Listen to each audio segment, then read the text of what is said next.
March 4th, 2026. 3:47 a.m. Morozovsk Airfield, Rostov Oblast, Russia. 600 kilometers from the nearest Ukrainian trench. 4. Su-34 Fullback fighter bombers sit on the apron, engines cold, canopies sealed. Their crews are between shifts. Ground teams are finishing post-flight inspections on airframes that dropped glide bombs on Kharkiv 12 hours ago. In 23 minutes, all 4 jets will be burning wreckage. This is not a frontline ambush. This is not a border skirmish. This is a precision deep strike operation against a target Russia believed was untouchable. 600 kilometers of Russian-controlled territory, layered air defenses, early warning radars, fighter patrols. None of it mattered, because 6 Ukrainian-made Liuti cruise drones were already airborne, skimming terrain at treetop altitude, converging on Morozovsk from 3 different approach vectors. And the Russian air defense network had a gap nobody in Moscow wanted to acknowledge. I'm your host at UkraineSignal, where we analyze the battles that change wars.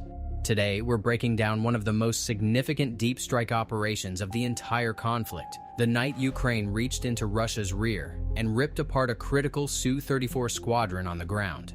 Real tactics, real consequences, UkraineSignal. Let's start where every successful strike begins. Not with the launch, with the intelligence. Morozovsk Airfield sits roughly 180 kilometers north of the Russian border with Ukraine's Luhansk Oblast. It is a Soviet-era military airfield, modernized after 2014, with reinforced taxiways, hardened maintenance hangars, and a 3,000-meter concrete runway capable of handling everything from Su-34s to Il-76 transport aircraft. Before the full-scale invasion, Morozovsk was a routine training base. By 2025, it had become one of the most operationally critical air bases in Russia's southern military district. The reason was simple: geography. Morozovsk sits within ideal staging range for Su-34 sorties, carrying FAB-500 and FAB-1500 glide bombs.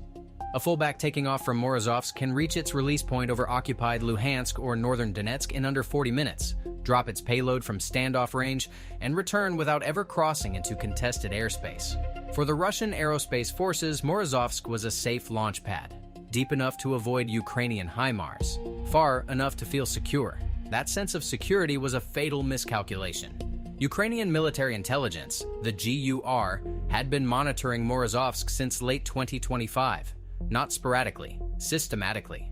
Satellite passes cataloged aircraft positions on the apron.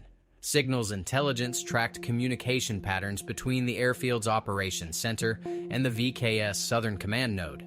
Human intelligence sources, whose identities remain classified, provided scheduling data. By February 2026, the GUR had built a detailed operational picture. Crew rotations at Morozovsk followed a predictable cycle. Between 2 a.m. and 5 a.m., the highest concentration of aircraft sat unattended on the exposed flight line. Maintenance teams worked in the hangars. Pilots were either sleeping or briefing for morning sorties. Ground defense posture dropped to minimal alert levels. Which weapon system posed the greatest threat to those Su-34s? Was it A, HIMARS, B, Storm Shadow, or C, a domestically produced Ukrainian drone? Drop your answer in the comments. Then came the critical enabler. In mid-February, a Pantsir S-1 short-range air defense battery that had been providing point defense for Morozovsk's southern approach was redeployed. Russian commanders, under pressure from a separate Ukrainian offensive feint near Zaporizhia, pulled the battery south to reinforce coverage around a logistics hub near Mariupol. The redeployment was supposed to be temporary. It created a window. GUR analysts identified the gap within 72 hours. The southern radar arc now had a blind spot between 2 S-300 battery engagement zones, a corridor roughly 18 kilometers wide where low-altitude targets flying below 50 meters could pass undetected. The corridor existed for a narrow band of altitudes and a specific approach heading. But it existed, and it was enough. Planning for the strike accelerated. The weapon of choice was the Liuti, a Ukrainian-designed and Ukrainian-manufactured cruise drone that had entered serial production in late 2025. The Liuti represents a generational leap from the modified civilian drones Ukraine used for early deep strikes. It is purpose-built for long-range precision attack. Turbojet propulsion, terrain following guidance using a combination of GPS, inertial navigation, and scene matching algorithms that compare real-time camera feeds against preloaded satellite imagery. Estimated range exceeds 1,000 kilometers. Warhead weight is classified, but OSINT analysts estimate between 50 and 75 kilograms of high explosive, enough to destroy a parked aircraft or collapse a light structure. 6 Liuti drones were allocated to the Morozovsk mission. The strike package was divided into 3 pairs, each pair assigned a different ingress route. The first pair would approach from the southwest, threading the gap left by the redeployed Pantsir. The second pair would swing wide to the west, crossing over sparsely defended agricultural territory before turning east toward the airfield. The third pair would take the most aggressive route, a direct southern approach, relying on terrain masking and speed to overwhelm any residual short-range defenses. All 6 were programmed to arrive within a 90-second window. Simultaneous impact from multiple vectors, maximum confusion, minimum reaction time. Stay with me. What happens in the next 11 minutes at Morozovsk will reshape Russian air operations for weeks. Launch occurred at approximately 1:15 a.m. on March 4th from dispersed sites in central Ukraine. The exact launch locations remain classified, but Ukrainian sources confirmed the drones were deployed from mobile launchers, truck-mounted rails that can set up, fire, and relocate within 20 minutes. This mobility is critical. Russian satellite reconnaissance and Iskander missile batteries constantly hunt for Ukrainian launch sites. Static launchers would be suicidal. The Liuti drones climbed to their cruise altitude, estimated at 50 to 100 meters above ground level, and began their autonomous navigation sequences. At this altitude, they fly below the effective detection envelope of most Russian early warning radars, which are optimized for higher altitude threats like cruise missiles and manned aircraft. The drone's radar cross-section is already minimal. At treetop height, ground clutter makes them nearly invisible. For the next 2.5 hours, 6 drones crossed hundreds of kilometers of Russian territory. They passed over sleeping villages, over darkened farmland, over roads where military supply convoys moved without knowing what was flying overhead. Russian air defense networks detected nothing. At 3:38 a.m., the southwestern pair crossed into the engagement zone gap. They were now less than 40 kilometers from Morozovsk, 9 minutes of flight time. The terrain-following system guided them over a shallow river valley, keeping their altitude below the surrounding tree line. At 3:41 a.m., the western pair completed its arc and turned east. Slightly behind schedule, crosswinds had slowed their transit, but still within the synchronized arrival window. At 3:43 a.m., the direct southern pair reached its terminal approach waypoint. These 2 drones accelerated to their maximum attack speed. Their route offered the least terrain cover, so speed was their primary defense. At Morozovsk, the scene was quiet. 4 Su-34s sat in a loose row on the northern apron. 2 additional aircraft were inside the maintenance hangar, one undergoing engine work, one receiving avionics updates. A fuel truck was parked near the taxiway, having finished topping off the jets earlier that evening. 2 ground crew members were visible on security camera footage later leaked to Russian Telegram channels, walking between the parked aircraft with flashlights. No air raid alarm sounded. 3:47 a.m. The first Liuti struck the easternmost Su-34 on the apron. The drone's terminal guidance locked onto the aircraft's infrared signature, residual engine heat from a sortie completed 5 hours earlier. Impact was direct. The warhead detonated on the fuselage just behind the cockpit, rupturing the fuel tanks. Aviation kerosene ignited instantly. The fireball illuminated the entire apron. 3 seconds later, the second drone from the southwestern pair hit the adjacent Su-34. This impact struck the wing root, severing the left wing and detonating the remaining ordnance stored in the aircraft's underwing pylons. Secondary explosions rippled outward. Fragments of burning metal scattered across a 200-meter radius. Ground crews ran. Alarms finally triggered 40 seconds after the first impact. At 3:48 a.m., the western pair arrived. The first drone overflew the burning apron and struck the maintenance hangar's eastern wall. The structure, a Soviet-era steel frame with corrugated aluminum cladding, offered negligible resistance. The warhead detonated inside, igniting hydraulic fluid, paint stores, and 2 partially fueled auxiliary power units. The hangar became an inferno within seconds. The fourth strike was the most devastating. The second drone from the western pair hit the fuel depot adjacent to the taxiway. The fuel truck parked nearby had been topped off from this depot hours before. The explosion was massive. Satellite thermal sensors registered the heat bloom from orbit. Burning fuel flowed across the taxiway, engulfing the third Su-34 from below. The aircraft's tires melted first, then its composite radar nose cone, then its fuel tanks ruptured, adding thousands of liters of kerosene to the blaze. The fourth Su-34, parked 15 meters from the third, caught fire from radiant heat alone. No drone struck it directly. It didn't matter. Within 4 minutes, all 4 aircraft on the apron were fully engulfed.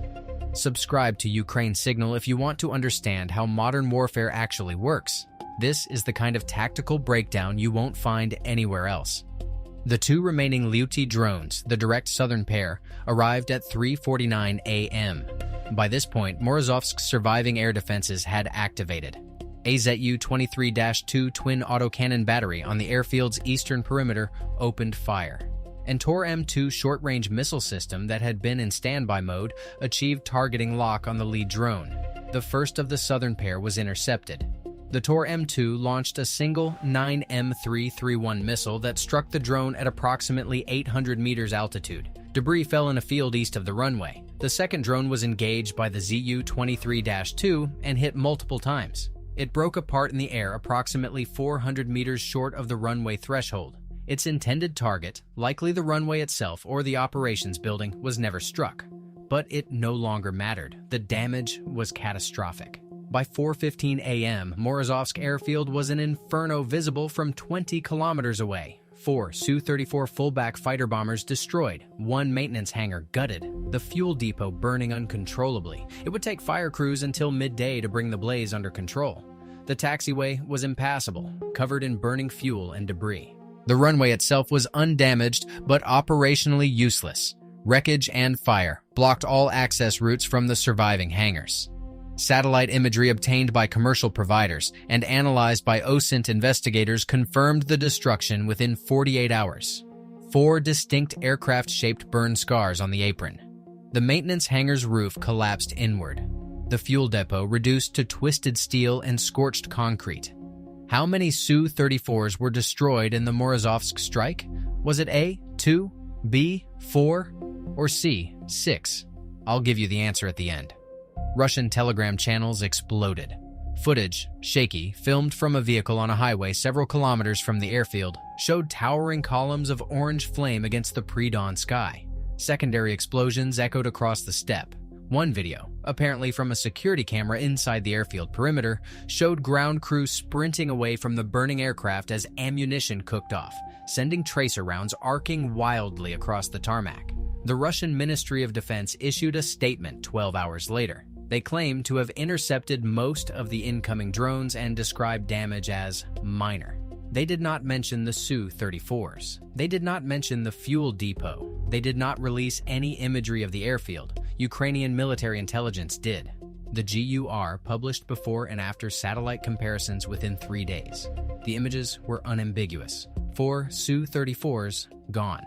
Each aircraft represented approximately $50 million in replacement cost. Total aircraft losses alone, $200 million. Add the fuel depot, the maintenance hangar equipment, the specialized ground support vehicles caught in the fire, and the total material cost approaches $300 million. For a strike conducted with 6 drones whose combined production cost Ukrainian sources estimate at less than $6 million. That is a cost-exchange ratio of 50-1. If you believe tactics win wars, type UkraineSignal in the comments, because this strike proves that innovation defeats price tags every single time. But the material losses, staggering as they were, tell only half the story. The operational impact was even more significant. Morozovsk had been generating an estimated 8 to 12 Su-34 sorties per day. Each sortie typically carried 2 to 4 FAB-500 glide bombs or 1 to 2 FAB-1500 heavy glide bombs. These weapons had been devastating Ukrainian positions along the Donetsk and Kharkiv fronts. A single FAB-1500, dropped from standoff range, creates a crater 12 meters wide and can collapse reinforced concrete structures. Ukrainian infantry had no defense against these weapons except dispersal and deep fortification. After the March 4th strike, Morozovsk's sortie rate collapsed. OSINT tracking of VKS flight activity showed a roughly 60% reduction in Su-34 departures from the airfield over the following 3 weeks. The surviving aircraft, those that had been inside the undamaged western hangar or were deployed at other bases, were redistributed. Some were moved to Akhtubinsk, over 500 kilometers to the east. Others went to Engels, even further from the front. The result was immediate and measurable. Transit times for glide bomb sorties increased dramatically. Aircraft launching from Akhtubinsk needed significantly more flight time to reach their release points over the Donbass. Fuel consumption per sortie increased. Pilot fatigue accumulated faster. The turnaround time between missions stretched from hours to most of a day. Ukrainian General Staff reporting noted a 40 to 50% reduction in glide bomb strikes along the Kharkiv axis in the 2 weeks following the Morozovsk attack. For Ukrainian infantry fighting in Kupiansk and Lyman, this was not an abstract statistic. It meant fewer bunker-busting bombs falling on their positions. It meant they could move between trenches without the constant threat of a FAB 1500, turning their fortification into a crater. It meant survival. One Ukrainian battalion commander, quoted anonymously in a Ukrinform report, said simply, "For 2 weeks, we could breathe." The Morozovsk strike also carried a strategic message that resonated far beyond Rostov Oblast. Since the beginning of the full-scale invasion, Russia had operated under the assumption that its rear air bases were beyond Ukrainian reach. HIMARS, with a maximum range of roughly 300 kilometers using ATACMS, could threaten bases in occupied Crimea and parts of Belgorod Oblast. But Morozovsk, 600 kilometers from the nearest Ukrainian-controlled territory, was considered safe. Aircraft could be parked in the open. Dispersal protocols were relaxed. Point defense systems were deemed adequate. The Liuti changed that calculation overnight. If a Ukrainian-made cruise drone could reach Morozovsk, it could reach virtually any airbase in Russia's southern military district. Milorovo, 150 kilometers north of Morozovsk. Marinovka, closer to the border but still deep in Russian territory. Even Lipetsk, home of the VKS Combat Training Center, now fell within theoretical strike range. Russian Air Force commanders faced an impossible choice: disperse aircraft to bases even further east, increasing transit times and reducing combat effectiveness, or invest in dramatically expanded air defense coverage for every rear airbase, consuming resources desperately needed elsewhere. What would NATO have done differently if it had to defend a dozen rear air bases against low-altitude cruise drone swarms? Comment your analysis. Reports from late March 2026 suggest Russia chose a combination of both options, and neither was cheap. Su-34 operations shifted further east, exactly as Ukrainian planners intended. Additional Pantsir and Tor batteries were redeployed from frontline air defense duties to protect rear air bases, weakening the integrated air defense network that protects Russian ground forces from Ukrainian drones and missiles along the contact line. Ukraine's defense ministry described this as strategic resource displacement, forcing Russia to spend disproportionate assets defending its own rear, reducing the combat power available at the front. It is the same logic that guided the Ukrainian naval drone campaign against the Black Sea Fleet. You don't need to match your enemy ship for ship or jet for jet. You need to make them spend more defending what they have than it costs you to threaten it. The Liuti drone itself deserves deeper examination. Its development represents one of the most remarkable defense industrial achievements of the war. In early 2024, Ukraine's drone production was overwhelmingly focused on FPV first-person view drones for frontline use and modified commercial platforms for short-range reconnaissance and strike. Long-range strike capability depended heavily on Western-supplied weapons, Storm Shadow, Scalp EG, and eventually ATACMS. By late 2025, Ukrainian defense companies had developed, tested, and begun serial production of an indigenous cruise drone capable of striking targets across a 1,000-kilometer radius. The Liuti incorporated lessons from hundreds of earlier deep strike operations. What worked, what the Russians intercepted, and what got through.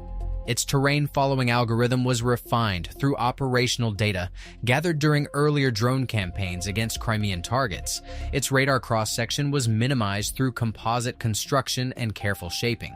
Its guidance system used multiple redundant navigation modes to defeat Russian GPS jamming. Ukraine doesn't just use weapons. Ukraine invents new ways to fight. The Liuti is proof. The Morozovsk strike also highlighted an enduring vulnerability in Russian air defense doctrine.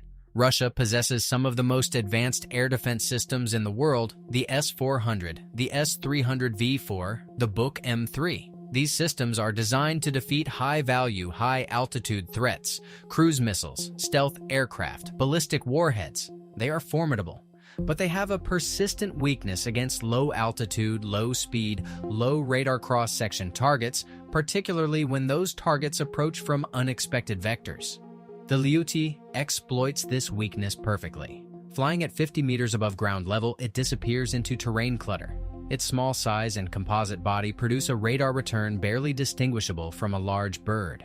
By the time a short-range system like a Pantsir or Tor acquires the target, there may be only seconds to engage. At Morozovsk, the defenders had even less time because the Pantsir battery that should have covered the southern approach was gone. The Tor M2 that eventually engaged the last two drones was in standby mode.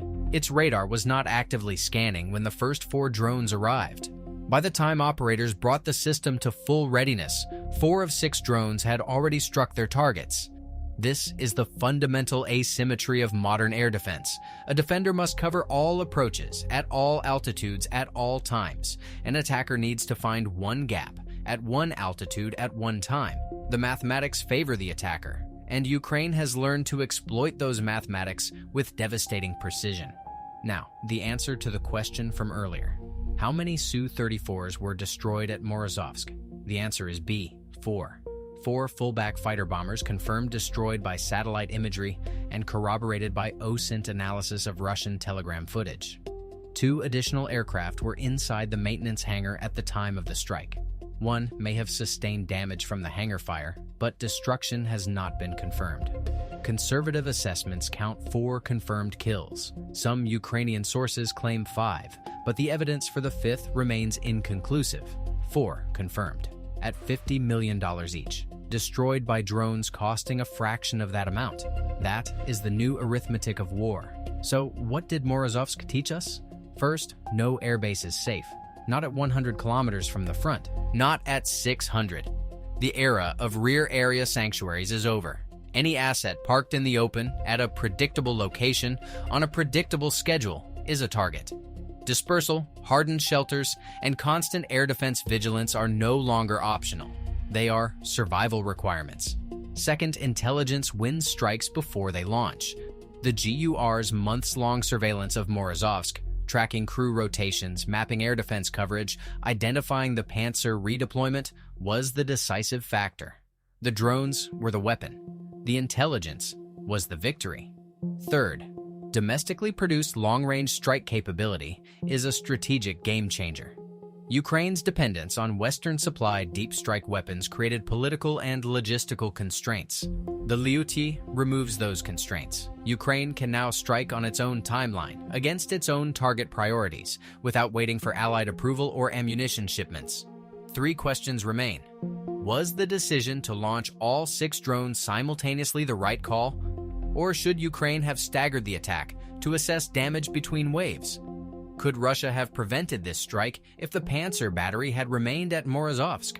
Or was the airfield's defense posture fundamentally inadequate regardless?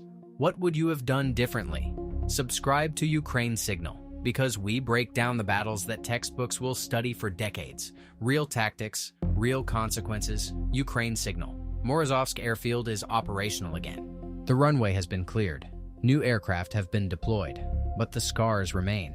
Blackened concrete where 4 Su-34s burned, the collapsed skeleton of the maintenance hangar, the rebuilt fuel depot surrounded by freshly dug revetments that weren't there before. The Russian Air Force learned something at Morozovsk, and the lesson cost them $300 million and 3 weeks of reduced combat capability.